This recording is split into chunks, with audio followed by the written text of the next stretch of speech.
Assalamualaikum warahmatullahi wabarakatuh. Perkenalkan, kami dari kelompok 11 dan saya adalah Suwono. Saya adalah pembukaan materi pembahasan tentang perkembangan usaha kecil dan koperasi. Dan selanjutnya nanti akan dilanjutkan oleh teman saya yang bernama Ahmad Fauzi. Nah, pertama adalah perkembangan usaha kecil dan koperasi. Pengertian perkembangan usaha kecil adalah merupakan usaha integral dalam dunia usaha nasional yang memiliki kedudukan potensi dan peranan yang signifikan dalam mewujudkan tujuan pembangunan nasional pada umumnya dan pembangunan ekonomi pada khususnya. Selain itu, usaha kecil juga merupakan kegiatan usaha dalam memperluas lapangan pekerjaan dan memberikan pelayanan ekonomi yang luas agar mempercepat proses pemerataan dan pendapatan ekonomi masyarakat.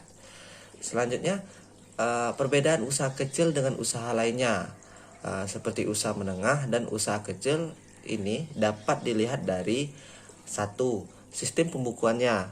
Usaha kecil tidak memiliki sistem pembukuan yang menyebabkan pengusaha kecil tidak memiliki akses yang cukup menunjang terhadap jasa perbankan. Yang kedua adalah kurangnya pemahaman teknologi.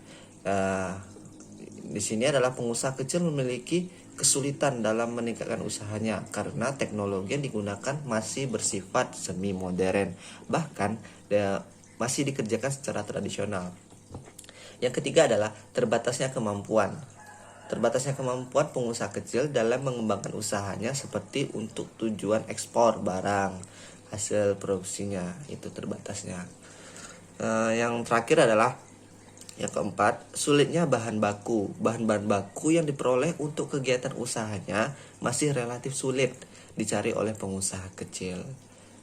Dan selanjutnya, penggolongan usaha kecil di Indonesia. Yang pertama adalah usaha perorangan. Di sini adalah perusahaan perorangan adalah usaha dengan kepemilikan tunggal dari jenis usaha yang dikerjakan yang bertanggung jawab kepada pihak atau pihak lainnya.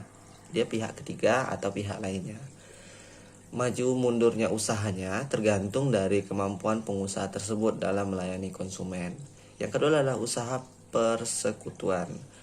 Penggolongan usaha kecil yang berbentuk persekutuan merupakan kerjasama dari pihak-pihak yang bertanggung jawab secara pribadi terhadap kerja perusahaan dalam menjalankan bisnis. Yang selanjutnya saya akan bahas tentang koperasi. Di sini pengertian koperasi adalah badan usaha yang beranggotakan orang-orang atau badan hukum koperasi dengan melandaskan kegiatan berdasarkan prinsip koperasi sekaligus sebagai gerakan ekonomi rakyat yang berdasarkan atas asal kekeluargaan. Nah, landasan dan asas koperasi di sini adalah landasan ideal sesuai dengan bab 2 Undang-Undang Nomor 25 tahun 1992. Landasan ideal koperasi Indonesia adalah Pancasila. Di sini adalah tonggaknya Pancasila. Penempatan Pancasila sebagai landasan koperasi Indonesia ini didasarkan atas pertimbangan bahwa Pancasila adalah pandangan hidup dan ideologi bangsa Indonesia. Yang selanjutnya adalah landasan struktural Undang-Undang 1945 sebagai landasan struktural koperasi Indonesia yang merupakan aturan pokok organisasi negara. Nah, terutama dalam ayat 1 pasal 33 Undang-Undang 1945 telah menegaskan bahwa perekonomian yang hendak disusun di Indonesia adalah suatu perekonomian usaha bersama berdasarkan asas kekeluargaan. Nah, yang selanjutnya adalah landasan mental. Landasan mental koperasi Indonesia adalah setia kawan dan kesadaran kepribadi yang menurut Cornelis Rinto 1945. Di sini adalah kita membahas tentang tujuan koperasi. Nah, apa sih tujuan koperasi? Tujuan koperasi adalah utama pendirinya usaha koperasi adalah untuk meningkatkan kesejahteraan ekonomi para anggotanya yang tersebut asas kekeluargaan tadi. Namun demikian, karena dalam memperjuangkan peningkatan kesejahteraan ekonomi anggotanya itu, koperasi berpegang pada asas dan prinsip-prinsip ideal tertentu.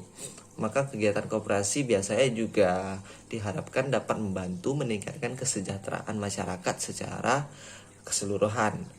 Dalam konteks Indonesia, pernyataan mengenai tujuan koperasi dapat ditentukan dalam pasal 3 Undang-Undang Nomor 25 Tahun 1992 yang berbunyi, koperasi bertujuan memajukan kesejahteraan anggotanya pada khususnya dan masyarakat pada umumnya, serta ikut membangun tatanan perekonomian nasional dalam rangka mewujudkan masyarakat yang maju, adil dan makmur, berlandaskan Pancasila dan Undang-Undang Dasar 1945. Di sini saya akan selanjutnya pembahasan akan dijelaskan oleh Ahmad Fauzi yang membahas tentang perkembangan usaha kecil dan koperasi di Indonesia. Perkembangan usaha kecil dan koperasi di Indonesia. Perkembangan usaha kecil. Selama periode tahun 2007 hingga 2008, jumlah usaha kecil yang mengalami peningkatan sebesar 2,88%. Kontribusi usaha kecil terhadap penciptaan investasi nasional. Pembentukan investasi nasional menurut harga berlaku. Tahun 2007, kontribusi usaha kecil tercatat sebesar 461,10 triliun atau 52,99% dari total investasi nasional sebesar 870,17 triliun. Sedangkan tahun 2018, kontribusi UMKM mengalami peningkatan sebesar 179,27 triliun atau sebesar 38,88% menjadi 640,38 triliun. Secara singkat dapat disimpulkan bahwa usaha kecil merupakan pilar utama perekonomian Indonesia. Karakteristik utama usaha kecil adalah kemampuannya mengembangkan proses bisnis yang fleksibel dengan menanggung biaya yang relatif rendah. Oleh karena itu, wajar jika keberhasilan usaha kecil diharapkan mampu meningkatkan perekonomian Indonesia secara keseluruhan. Perkembangan koperasi di Indonesia. Pada tahun 2003, jumlah koperasi di Indonesia sebanyak 2.148 koperasi dengan anggota koperasinya berjumlah 512.904 orang. Di tahun 2004, jumlah koperasi di Indonesia sebanyak 2.148 koperasi dengan anggotanya yang berjumlah 512.904 orang. Di tahun 2005, jumlah koperasi sebanyak 2.212 koperasi, sedangkan jumlah anggotanya sebanyak 513.904 orang. Sedangkan di tahun 2006, jumlah koperasi sebanyak 2.243 koperasi, jumlah anggotanya sebanyak 533.678 orang. Pada tahun 2007-2008 mengalami peningkatan signifikan. Telah terwujudnya 42.267 unit koperasi berkualitas yang terbesar di 33 provinsi di seluruh Indonesia. Pada tahun 2010 per Juni, koperasi di Indonesia mengalami peningkatan sebesar 3,30%. Jumlah koperasi mencapai 176.033 unit. Sedangkan soal penyerapan tenaga kerja oleh koperasi meningkat sebesar 4,67% dari tahun 2009 menjadi 374.010 tenaga kerja pada Juni 2010. Nilai permodalan koperasi meningkat sebesar 5,92% dibanding tahun 2009. Perkembangan koperasi di atas menunjukkan bahwa koperasi di Indonesia tumbuh cukup menggembirakan. Akan tetapi, banyak juga koperasi yang tidak aktif yang jumlahnya kian tahun bertambah. Yang terpenting bukanlah kenaikan dalam hal kuantitas koperasi, tetapi kualitas koperasi yang tumbuh di Indonesia. Jenis-jenis koperasi dan usaha kecil. Jenis-jenis koperasi berdasarkan bidang usaha. Yang pertama, koperasi konsumsi. Koperasi yang berusaha dalam bidang penyediaan barang-barang konsumsi yang dibutuhkan oleh para anggotanya. Yang kedua, koperasi produksi. Itu koperasi yang kegiatan utamanya melakukan pemrosesan bahan baku menjadi barang jadi atau barang setengah jadi. Yang ketiga, koperasi pemasaran. Koperasi pemasaran dibentuk terutama untuk membantu para anggotanya dalam memasarkan barang-barang yang mereka hasilkan. Yang keempat ada koperasi kredit atau simpan pinjam. Koperasi yang bergerak dalam bidang penumpukan simpanan dari para anggotanya untuk kemudian dipinjamkan kembali kepada aparat anggota yang memerlukan bantuan modal. Lanjut, berdasarkan jenis komoditi. Yang pertama, koperasi pertambangan. Koperasi yang melakukan usaha dengan menggali atau memanfaatkan sumber-sumber alam secara langsung tanpa atau dengan sedikit mengubah bentuk dan sifat-sifat sumber alam tersebut.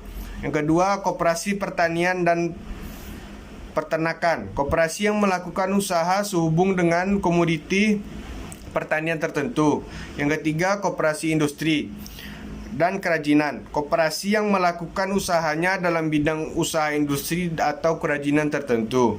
Yang keempat ada koperasi jasa-jasa. Koperasi yang mengkhususkan usahanya dalam memproduksi dan memasarkan kegiatan jasa tertentu. Berdasarkan jenis-jenis anggota. Yang pertama ada koperasi karyawan, koperasi pedagang dasar, koperasi angkatan darat, koperasi mahasiswa, koperasi pondok pesantren, koperasi peran serta wanita, dan koperasi pramuka. Terus selanjutnya ada berdasarkan daerah kerja. Yang pertama ada koperasi primer, yaitu koperasi yang beranggotakan orang-orang yang biasanya didirikan dalam lingkup kesatuan wilayah terkecil tertentu. Yang kedua ada koperasi sekunder atau pusat koperasi. Koperasi yang beranggotakan koperasi-koperasi primer yang biasanya didirikan sebagai pemusatan dari beberapa koperasi primer dalam suatu lingkup wilayah tertentu. Yang ketiga ada koperasi tertier atau induk koperasi. Koperasi yang beranggotakan koperasi-koperasi sekunder yang berkedudukan di ibu kota negara. Selanjutnya ada jenis-jenis usaha kecil. Di sini ada yang pertama usaha manufaktur. Usaha manufaktur adalah usaha yang mengubah input dasar menjadi produk yang bisa dijual kepada konsumen. Contohnya adalah konveksi yang menghasilkan pakaian jadi atau pengrajin bambu yang menghasilkan mebel, hiasan rumah, souvenir, dan lain-lain. Terus ada usaha dagang. Usaha dagang adalah usaha yang menjual barang produk kepada konsumen. Contohnya adalah pusat jajanan tradisional yang menjual berbagai macam jajanan tradisional, atau toko kelentong yang menjual semua bahan-bahan sehari-hari. Terus ada usaha jasa. Usaha jasa adalah usaha yang menghasilkan jasa, bukan menghasilkan produk atau barang untuk konsumen. Seperti contoh warnet. Dia menyediakan alat-alat searching Google, blogging, dan lain-lainnya. Baiklah, sekian dari kelompok kami. Kami ucapkan terima kasih. Wassalamualaikum warahmatullahi wabarakatuh.